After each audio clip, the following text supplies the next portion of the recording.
Bonjour à tous et bienvenue dans Cult & Geek. Je suis là pour une nouvelle vidéo avec l'ami Kerr, une vidéo de presque qualité. Nous sommes là tous les deux pour vous parler donc de la saison 4, de l'épisode 3 de l'Attaque des Titans. Un épisode, ma foi, qui encore une fois nous en apprend plein. Alors, sur des timelines qu'on connaît, mais qui amènent un nouveau point de vue. Voilà. Et ça les rend d'autant plus intéressants. Est-ce que tu peux nous dire qu'est-ce que tu en as pensé ? Alors, déjà, je vais dire un truc, c'est que toi, tu es bien embêté, parce que comme tu as lu le manga, tu m'as dit, je ne peux pas trop en parler de cet épisode, sans risquer de balancer des bombes, et de vous gâcher les surprises de la suite. Moi, n'ayant pas lu le manga et découvrant vraiment pour le coup cette saison 4, Comme un agneau qu'on amène à l'abattoir. voilà, alors moi j'avais lu le manga avant, mais je me suis arrêté pour découvrir la saison 4, et elle me chauffe tellement, et en plus dans les commentaires vous avez été tellement nombreux à dire vous êtes pas prêts, ah Kerr il dit mais c'est évident, alors qu'en fait pas du tout, que vous m'avez donné mais genre hyper envie de lire le manga, et du coup on va me l'offrir, les tomes, l'édition colossale, les tomes qui me manquaient, on va me les offrir à Noël, merci à vous. Bref, revenons sur cet épisode, la porte de l'espoir. C'est un épisode qui est frustrant. C'est le premier mot qui me vient en tête, parce que très court. Quand on a eu les deux premiers épisodes, celui-là, il est vraiment frustrant, parce que déjà, la fin, to be continued, je la voyais pas venir à ce moment-là. Mais attention, frustrant ne veut pas dire qu'il était de mauvaise qualité, parce que pas du tout. C'est un épisode en fait qui continue dans la lancée de la saison 4 à nous surprendre, c'est-à-dire qu'on n'est plus du tout du côté d'Eren et Armin, Mikasa, on est du côté maintenant des Eldiens, et j'ai même l'impression que le nouveau héros de l'attaque des Titans, c'est Reiner, ce qui serait quand même un sacré tour de passe-passe, parce que c'était un personnage secondaire gentil qui est devenu méchant, qui devient héros de la série à l'instant T, dans cet épisode, et puis depuis les 3 premiers en fait. Et encore non, dans le premier épisode de la saison, c'est plutôt celui qui espère devenir cuirassé. Dans l'épisode 2, c'est clairement Reiner. Dans l'épisode 3, c'est clairement Reiner aussi.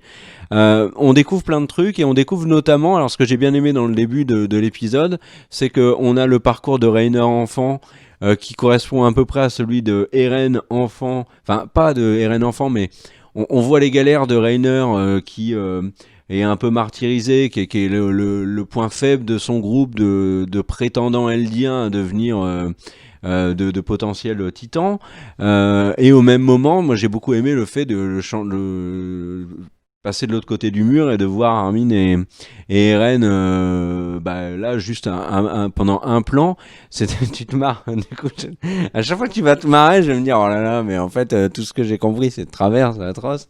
Bref, et ensuite, ce qui est très intéressant dans l'épisode, c'est de voir les motivations de Reiner sur le pourquoi est-ce qu'il veut à tout prix devenir un titan, le fait qu'il accepte bien, et qu'il ait bien compris, et qu'il s'est pas menti là-dessus, ça c'est intéressant, sur le fait qu'il a du coup une espérance de vie que de 13 ans, ce qui est déjà très dur à encaisser, et lui il encaisse particulièrement bien, ses motivations vis-à-vis de sa famille, l'envie d'être reconnu par son père. Si j'ai bien compris, je ne suis pas certain d'avoir bien compris, en gros son père ça n'est pas un Eldien, c'est ça? C'est un mec de Mar, quoi. Et voilà. Qui a couché avec une Eldienne, et du coup son père a peur que il découvre que les autorités de Mar découvrent le poteau rose. Donc ça c'est très intéressant. Et puis ensuite on a le moment où Reiner, Annie, Berthold et Marcel arrivent donc sur l'île Paradis. Donc on est avant l'attaque des titans colossal et cuirassés, et puis des autres sur c'est quel mur déjà le premier qui pète? C'est pas Maria, c'est Rosa, c'est Maria, c'est le mur Maria qui pète en premier, et c'est Rosa le deuxième, et donc il va provoquer la mort de la maman d'Eren, et puis le début en gros de l'aventure que nous avons connue au début de l'attaque des titans. Ça reste super marquant. Si tu peux remettre l'image précédente, ça reste quand même super marquant quand on les voit avec les brassards jaunes. Ouais, ah oui, bien sûr, vraiment, toute la symbolique est terrible. Il y a vraiment peu de doute. Et c'est vraiment assez terrible quand on les voit comme ça. Ouais. Ouais, mais c'est un mélange en fait. Tu vois, c'est C'est vraiment un mélange du brassard qui était nazi et de l'étoile jaune. C'est un mélange très, très, très curieux et qui est pas anecdotique. Et je sais que, à mon avis, la série et le manga et l'auteur ils veulent vraiment te triturer le cerveau avec ça parce qu'il y a forcément quelque chose derrière. Et de toute façon, vous me l'avez fait comprendre. Pas dans les faits, mais en me disant ah t'es pas prêt. Oui, bon c'est bon, je suis pas prêt. En tout cas, cette partie-là de l'attaque déjà du mur Maria et ensuite de l'intégration de Rainer, Berthold et Annie dans le groupe des héros, Eren, Armin et tout ça est très intéressant. On découvre aussi que c'est Rainer qui décide, qui devient le leader du trio et c'est lui qui décide d'attaquer le mur Rosa. Il y a un élément que je n'ai pas encore, c'est peut-être volontaire ou alors j'ai pas compris, mais pourquoi est-ce que Annie devient le titan féminin méchant, chassé par tout le monde, y compris par Berthold et Rainer? Ça, je pense que si on continue à raconter l'histoire à l'envers, enfin, ou revenir en arrière, mais d'un autre point de vue, on aura la réponse. Il y a un truc aussi qui m'a marqué, c'est la série te faisait comprendre que Berthold était fou amoureux d'Annie, et là, pour l'instant, ça apparaît pas du tout. Et puis, alors il y a un truc aussi, mais on l'avait pas dit dans la précédente vidéo, et du coup, je vais le dire là. Il y a un truc de l'auteur que j'ai trouvé incroyable, puisqu'on la voit à un moment donné, en fait, le titan de sang royal, qui était l'ancienne femme de Grisha. Elle a quand même tué la nouvelle femme de Grisha. Ça, je trouve que l'idée, bon, c'est sadique, c'est atroce, mais c'est hyper bien pensé de la part de l'auteur. Et s'il a encore des tonnes de surprises comme ça à nous proposer, ça va être stylé. Et puis, j'ai bien aimé. Mais c'est à ce moment-là où tu te demandes, mais comment il a construit toute son œuvre? Est-ce qu'il est Mais le gars, il a pensé il a à un tout. mur avec des Oui. points rouges, des nœuds en disant ce personnage-là, il a tel lien, tel lien, tel lien. Ça doit être un appartement de serial killer, hein, l'appartement du Ou créateur. d'inspecteur.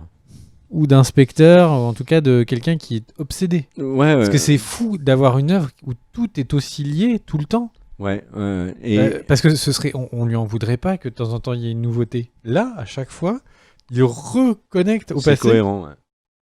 Moi, le seul bémol que j'ai, et après, toi, tu pourras peut-être me donner la réponse, ou peut-être dans les commentaires. Moi, l'objectif de la trappe, qui a été quand même quelque chose de très important depuis le début de la série, quand ils ouvrent la trappe et que Eren récupère les carnets, après, il a des visions. Tu sais, il se rappelle de choses qu'a vécu son père et tout, mais je comprends pas ça. Soit il l'apprend dans les carnets, enfin, je l'ai dit là, dans la dernière vidéo, mais je continue de pas comprendre. Soit il l'apprend dans les carnets, soit il a des visions. Mais pourquoi des visions à ce moment-là? Hein, je comprends pas en fait. En fait, j'ai un gros doute que c'est expliqué au moment où tu as vu. Et du coup, j'ai peur de. Ok, Enfin, mais un je dis petit pas. spoil, Parce que mais- moi j'ai l'impression qu'en fait, le carnet est un objet étant possédé par une personne, en l'occurrence Grisha, ça crée un lien vers Eren et ça lui transmet son souvenir. Mais bon, pour l'instant, j'ai compris que ça. Après, il y a un truc dans l'épisode qui est pas du tout expliqué, c'est la mort de Marcel. Enfin, il se fait attaquer par un titan, et en l'occurrence, on sait que c'est Ymir.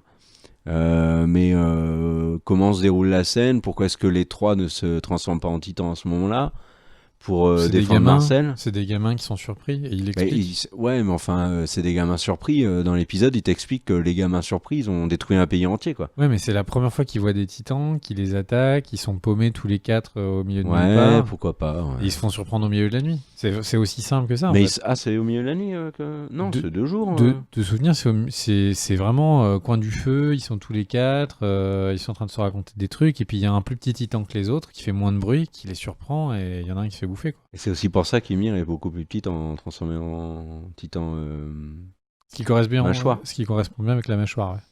Ouais. Ouais, non, mais oui, bon, soit. Et alors après, le truc que j'ai trouvé intéressant sur Rainer, dernier point, c'est qu'en fait, quand il est en formation dans le bataillon, il voit dans les difficultés d'Eren les siennes, quand il était plus jeune, Et tu comprends mieux du coup l'attitude d'Eren avec Reiner. Enfin de l'inverse, de Reiner avec Eren, qui l'a beaucoup aidé au début. Donc franchement c'est très intéressant, mais en même temps ça reste très frustrant parce que du coup l'histoire en elle-même elle avance plus. Là pour l'instant on est en train d'essayer de comprendre, ils nous font comprendre le point de vue des personnages, c'est très intéressant mais ça avance pas. Et puis il y a la dernière scène avec donc le prétendant loser entre guillemets du cuirassé qui va parler à un blessé de guerre. Pareil, j'ai trouvé ça très intéressant. Ça fait écho aux gueules cassées de la Première Guerre mondiale, aux gens qui ont des traumatismes qui sont liés au conflit. On comprend bien que c'est des gens qui ont été transformés en titans, enfin, de ce que j'ai compris, hein, qui ont été transformés en titans lors des bombardements, par exemple. Tu sais, quand ils balancent des gens dans les avions, là on le voit dans l'épisode 1. Qui, une fois revenus humains, je sais pas comment ils reviennent humains, mais enfin peu importe, ont des séquelles. Et ça, c'est vachement intéressant. La série continue de faire des parallèles avec les guerres réelles qu'on a malheureusement connues et qui ont laissé des séquelles permanentes aux combattants.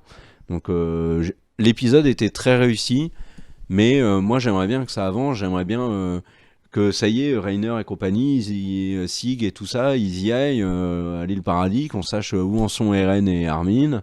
Vraiment, là, je suis en attente, là. Mais ça remet. Alors après, le truc, c'est que c'est vrai que c'est quelque chose que j'avais pas apprécié. C'est ce côté remettre un peu de temps, remettre encore des bases, mais de les mettre depuis un autre axe.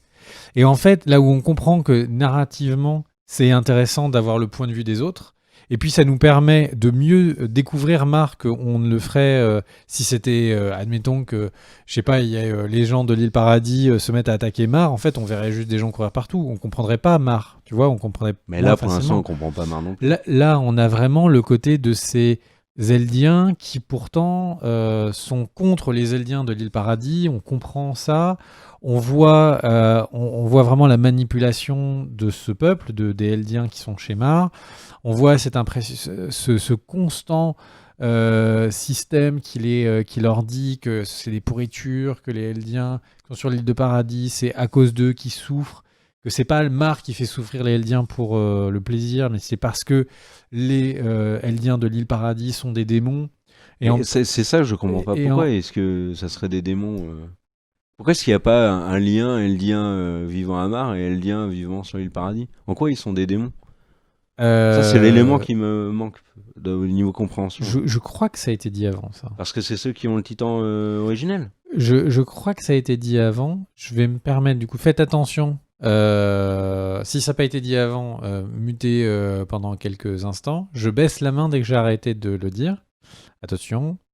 Oui, donc en fait, le truc, c'est que ce qu'il disait, c'était qu'en fait, les Eldiens de l'île du Paradis, il fut un temps très très ancien, où c'est eux qui conquéraient le monde entier, et où Mar se fait défoncer, comme tous les autres pays.